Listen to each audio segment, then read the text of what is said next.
All right, so let's see what's going on for Pisces for the last 2 weeks of December. Wow. Okay, this star card has been coming up, you guys, not only in this series of videos from December to January, but also readings I've been doing lately. So this card talks about our guides and our angels, blessings around us, connecting not only with the earth, but connecting the esoteric with the groundedness of water and earth together. Getting blessings and messages through your angels and your guides. So pay attention to those, Pisces, for this second half of December. Interesting. Then we have the King of Pentacles. And this card usually represents an earth sign, speaking of earth, which would be a Capricorn, Virgo, or Taurus, sun, moon, or rising.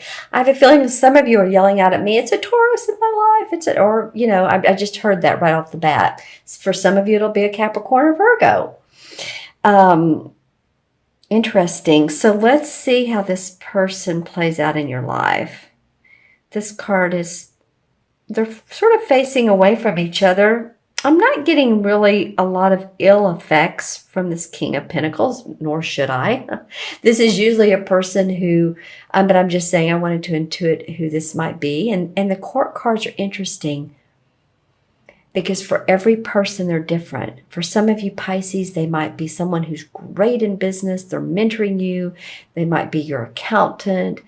They may be your attorney. They may be your real estate agent. Then maybe your father, your brother. I'm just saying they have a business sense, though, and they're very grounded. Or sometimes they have the business sense, but they don't use it. So maybe that's why they're coming up. But someone who's normally good with money, their physical body, they take care of their body, all the external things in life. And maybe that's why Taurus just jumped out at me, because Taurus really loves things. They just do. We love Taurus, don't we? So think about who this might be and put it in the comments below. Let's see what the first 2 weeks in.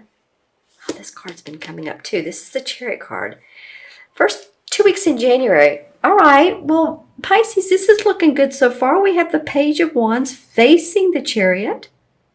So, okay, so the Page of Wands, the wand cards are about what we do in the world, our work, our message, what we love to do. And this is, it's a young dude, so it's news of a new beginning.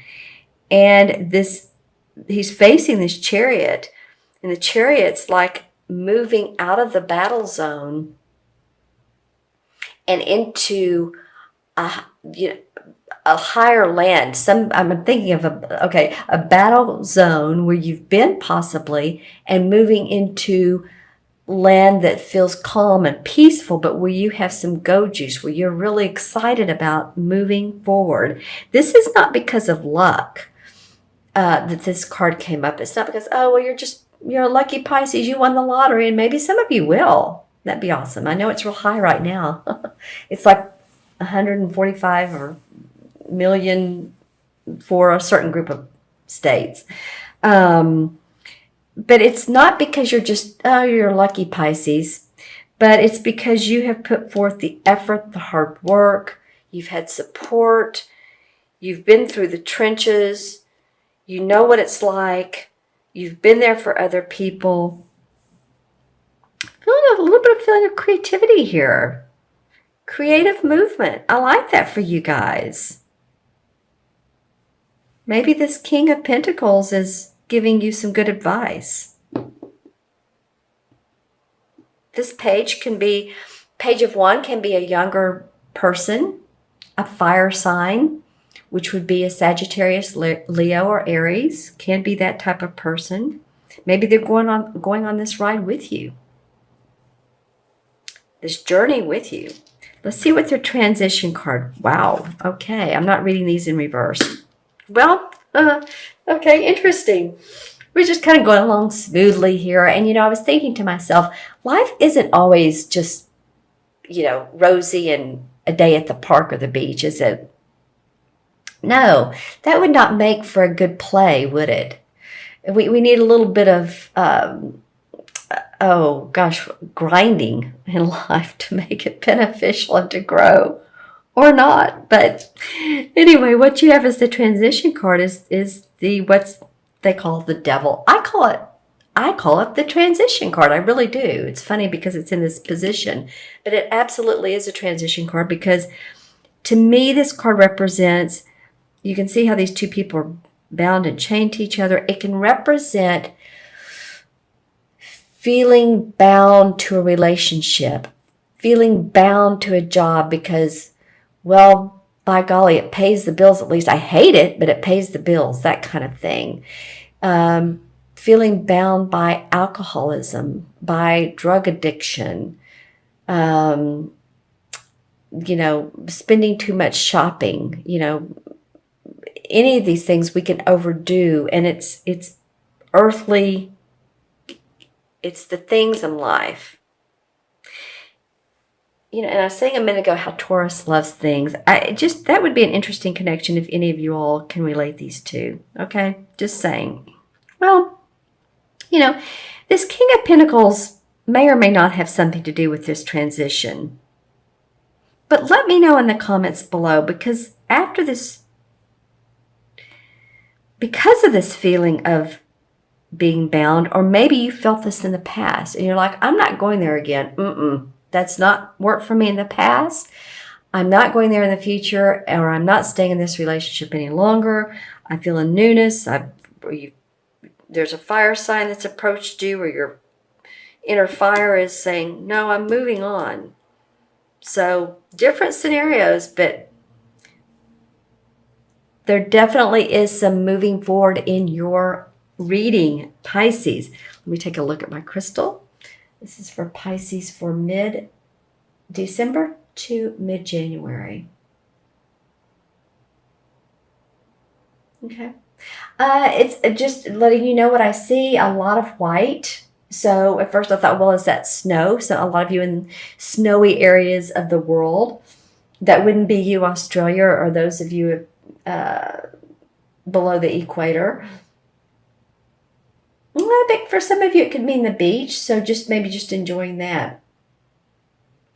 I do feel a little bit of iciness, and not just the look and the visual, but iciness from another person. I have to take a deep breath here. Or maybe you being icy towards them. Maybe that, hey, we're in Mercury retrograde right now. It started on the 3rd. Today's December 5th, and it goes through December 24th. So, it's the planet of communication. And when Mercury decides to take a siesta for 3 weeks, then communication can be off with other people. Our computers and phones can go defunct. So, maybe you've are getting ready to have some words with someone, and you might be the one expressing how you feel. Just saying, because I feel a bit of, and continue. There's my dog wanting to communicate as we're speaking. And those of you who are feeling like, those of you who are feeling a little bit like you're in a desolate feeling or time period, just sending out strength and the feeling of hopefulness to you. I'm getting that some of you are feeling a little, not all of you. Some of you are going to be happily, merrily going along your business and just everything's joyous. Some of you are going to feel like, this is a time of year when I feel a little bit down, lonely. Again, sending out big hugs to any of you all that are experiencing that. Seeing a lot of amber too. Amber is the color of the 3rd chakra, and that's where we store our emotions. It's also where we I encourage you to have your inner strength. So citrine, as I always point out, is a great stone for that. Just lie down, put it on your stomach. It's great for digestive issues. It's great for feeling that confidence. Okay, Pisces, I'm going to add up your cards. I have here 17. Court cards are 1, so 17, 18. 18 and 15 is what? 33. Okay, 18 and 15 is 33. 34 and 7 is 41. Right? 34. Yep. Okay. So 41. 4 and 1 is 5. 5 in numerology has to do with feeling unrestricted, feeling a sense of freedom, playfulness, adventure. And it might be, with this, what happens with this Chariot, you're cutting the ties that bind and you're ready to move forward. All right? Some of my Pisces friends are going to be feeling that, wanting to cut those ties that are restricting. All right, and the 5 in the major arcana cards is the Hierophant. Well, I can't tell you how many times this card has come up, either as a, counting the numbers, or really more on the spread.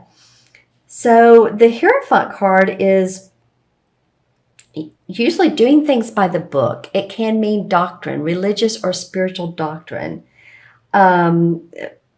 social conformity, institutionalism, being obedient.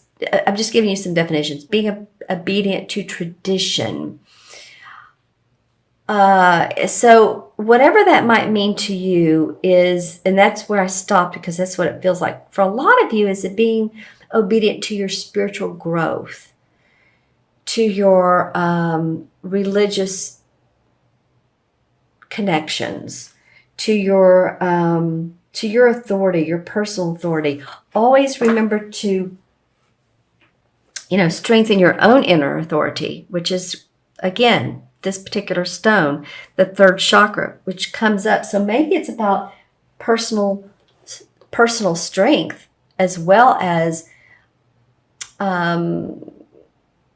saluting or being part of that other higher authority that you're with, is gaining strength from that higher authority.